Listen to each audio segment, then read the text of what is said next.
আজ আবারও সম্পূর্ণ ইউনিক রেসিপি নিয়ে হাজির হয়ে গেলাম।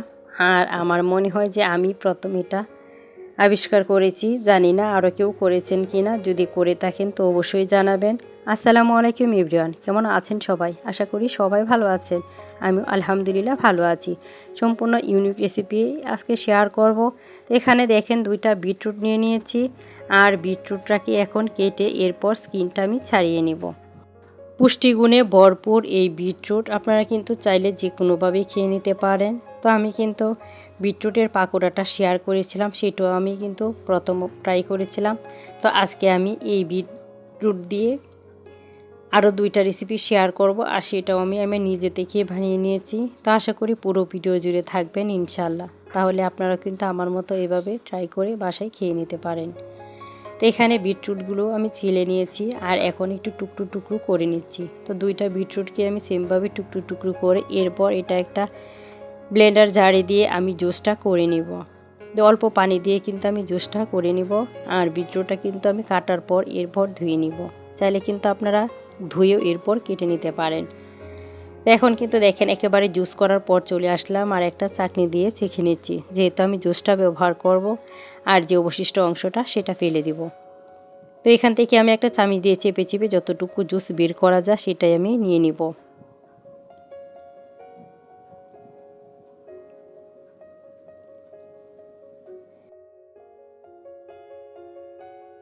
তো জুসটা আমার সম্পূর্ণটা বের করা হয়ে গেছে। এখন আমি জুসটাকে একটু হালকা গরম করে নিব। এর আগে এখানে আমি মেজারমেন্ট কাপ দিয়ে 3 কাপ বাজারের কেনা আতপ চালের শুকনো গুঁড়া দিয়ে দিলাম। এর সাথে সামান্য লবণ এড করে দিয়েছি। আর জুসটা যে করেছিলাম সেটা হালকা কুসুম গরম করে নিয়েছি, এটা থেকে অর্ধেকটা দিয়ে দিয়েছি। আর একটু মাখিয়ে এরপর আমি বাকি অর্ধেকটা দিয়ে পুরোপুরি এটাকে মিক্স করে নিব। তো আর বাকি অর্ধেকটাও কিন্তু দিয়ে দিয়েছি। আর এখন এটাকে ভালো করে মিক্স করে নিতে হবে। তো এ পর্যায়ে দেখেন এটা কিন্তু আমি কষলিয়ে কষলিয়ে ভালো করে মিশিয়ে নিয়েছি। আর এখন যে পাত্রটাতে আমি বিটরুটের জুসটা গরম করেছি সেই পাত্রে কিন্তু আমি আরেকটু পানি গরম করে নিয়েছি। আর সেখান থেকে কিন্তু আরেকটু পানি এখানে দিয়ে দিয়েছি। আর এই পানিটা দিয়ে এখন আমি এটাকে আবারও একটু কষলিয়ে নেব। আর এটা কিন্তু কুসুম গরম পানি, যেমন গরমটা হাতে স্পর্শ করতে পারবেন তেমন গরমটাই করে নেবেন। তো এখানে পানিটা দিয়ে এখন আমি আবার এটাকে ভালো করে কষলিয়ে মিশিয়ে নিয়েছি। আর এখন এটাকে আমি রেস্টে রেখে দিব আধা ঘন্টার জন্য। তো চাইলে কিন্তু আপনারা আর একটু কম সময়ও রাখতে পারেন। তো এখন এটাকে আমি রেখে দিয়েছি।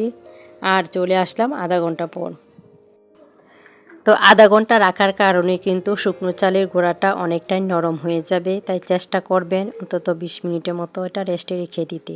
এখন আমি চলে আসলাম আধা ঘন্টার পর। আর এখন এটাকে আমি আবারও ভালো করে কষলিয়ে এর সাথে অ্যাড করে দিব একটা বড় সাইজের পেঁয়াজ কুচি। আর অ্যাড করে দিব এখানে কাঁচামরিচ আর ধনিয়া পাতা। তো আপনারা চাইলে কিন্তু এখানে জালটা আপনাদের পছন্দ মতো ব্যবহার করতে পারেন। তো আজকে যেহেতু আমি জাল চিতই পিঠা বানাচ্ছি, তাই কিন্তু এখানে আমি জালটা আমার পছন্দ মতো অ্যাড করে নিয়েছি। তো পেঁয়াজটা প্রথমে কিন্তু মিক্স করে নিয়েছি। এরপর এখানে দিয়ে দিয়েছি বেকিং পাউডার 1 চা চামচ। বেকিং পাউডারটা দিয়ে এর সাথে আমি কিন্তু এই যে কাঁচামরিচ আর ধনিয়া পাতাটা এখন অ্যাড করে দিচ্ছি। তো এখন সবগুলো উপকরণ কিন্তু এখন আমি ভালো করে আবারও মিশিয়ে নিব।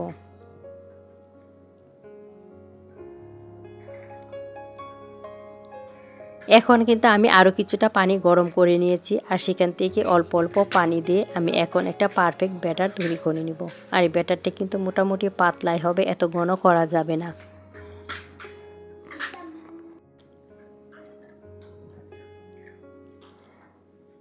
তো এখন দেখেন আমি এটা একটা ব্যাটার করে নিয়েছি, অল্প অল্প পানি দিয়ে কিন্তু আমি পাতলা করে তৈরি করে নিয়েছি। একটু ভালো করে মিশিয়ে নিয়ে এখন লবণটা চেক করে আরেকটু লবণ অ্যাড করে দিলাম, যেহেতু আমার মনে হচ্ছে যে আরেকটু লবণ লাগবে। তো এখন একটা বড় এখানে ডালের চামচ নিয়ে নিয়েছি। আর এটা দিয়ে আমি বানিয়ে নেব।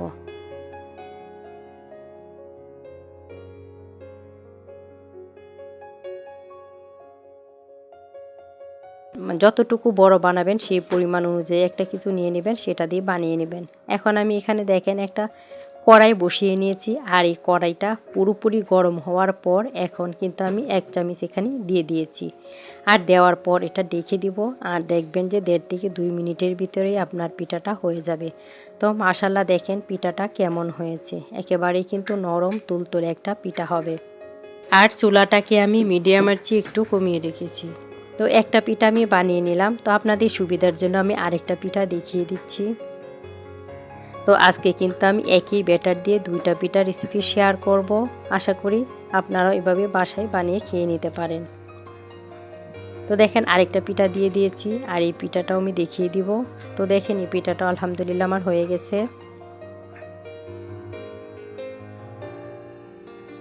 তো দেখেন কালারটা কিন্তু অনেক সুন্দর হয়েছে। তো 2টা পিঠা দেখিয়ে দিলাম। আর এখন একটা আমি ফ্রাই প্যান বসিয়ে দিয়েছি। আর এখানে কিন্তু তেল ছাড়াই আমি আরও 1 চামচ দিয়ে দিলাম। আর এখন একটু ঘুরিয়ে এটাকে বড় করে নিব। চামচের যে পিছনের অংশটা সেটা দিয়ে একটু এভাবে ঘুরিয়ে নেবেন, তাহলে দেখবেন যে একটা সুন্দর শেপ চলে আসবে। আর এখানে কিন্তু আমি কোনো প্রকার পানি অ্যাড করিনি। পানি না অ্যাড করি যেভাবে আমি গোলাটা গুলিয়েছিলাম সেটাই কিন্তু এখানে দিয়ে দিয়েছি। আর এটা অল্প আছে, দেখেন আমি এটা করে নিচ্ছি। এ পর্যায়ে কিন্তু অল্প আছে করে নিতে হবে, নাহলে কিন্তু নিচে দিয়ে পুড়ে যাবে। তো এখন এটাও কিন্তু আমার হয়ে গেছে। আর দেখেন এটা কত সুন্দরভাবে কিন্তু ফ্রাই প্যান থেকে উঠে যাচ্ছে। ডিম ছাড়াই কিন্তু সহজে একটা জাল দোসা বানিয়ে নিতে পারবেন। তো দেখলেন তো আমি একই ব্যাটার দিয়ে আজকে 2টা রেসিপি শেয়ার করলাম। তো খুব সহজে কিন্তু আপনারা একই ব্যাটার দিয়ে 2টা রেসিপি করে নিতে পারেন। তো যদি বাসায় বিটরুট থাকে তো এভাবে কিন্তু একবার ট্রাই করে দেখতে পারেন। এখন কিন্তু আরেকটা দেখিয়ে দিব। তো এটাও দেখেন আমি পুরোটা দেখাই নাই, শুধুমাত্র উঠানোটা দেখাচ্ছি যে খুব সহজেই উঠানো যায়। তেল চারে কিন্তু অনেক সহজেই উঠে যায়। তো দেখেন এটাও কিন্তু আলহামদুলিল্লাহ হয়ে গেছে। আর একটু পেঁয়াজের কারণে মনে হচ্ছে কাঁচা কাঁচা, আসলে কিন্তু এটা কাঁচা নেই, পেঁয়াজের কারণে এমন দেখাচ্ছে। আর এখন দেখেন সম্পূর্ণ কালারই চেঞ্জ হয়ে গেছে। যেহেতু ক্যামেরার কারণে কিন্তু কালারটা এমন দেখাচ্ছে। কড়াইতে যেমন কালারটা ছিল আসলে কিন্তু সেটাই পারফেক্ট কালার। এখানে কিন্তু ক্যামেরার কারণে কালারটা একটু মনে হচ্ছে যে কালো কালো। তো পিঠাগুলো একটু ভেঙে দেখিয়ে দিচ্ছি। তো চিতই পিঠাটা আমি প্রথমে ভেঙে দেখিয়ে দিলাম। তো দেখেন আমার জাল দোসাগুলো কেমন হয়েছে। তো আশা করি আপনারা বাসায় এইভাবে একবার ট্রাই করবেন। দোসাগুলো কিন্তু মুচমুচে হয়েছিল। আর এই নাস্তাগুলো কিন্তু গরম গরম পরিবেশন করে নেবেন, তাহলে দেখবেন যে বেশি মজা পাবেন। তো ভিডিওটা যদি ভালো লাগে চ্যানেলটা সাবস্ক্রাইব করে পাশেই থেকে যাবেন। পাশে থাকা বেল আইকনটা প্রেস করে রাখবেন, এতে করে প্রথম নোটিফিকেশনটা আপনার কাছেই চলে যাবে। ভিডিওটা যদি ভালো লাগে ফ্রেন্ড ও ফ্যামিলির সাথে শেয়ার করতে পারেন। বেশি ভালো লাগলে একটা লাইক দিতে ভুলবেন না। আর যদি চ্যানেলটা সাবস্ক্রাইব করে রাখেন তাহলে খুব সহজে ভিডিওটা আবারও দেখে নিতে পারবেন। ভালো থাকবেন, দেখা হবে অন্য কোনো ভিডিওতে। আল্লাহ হাফেজ।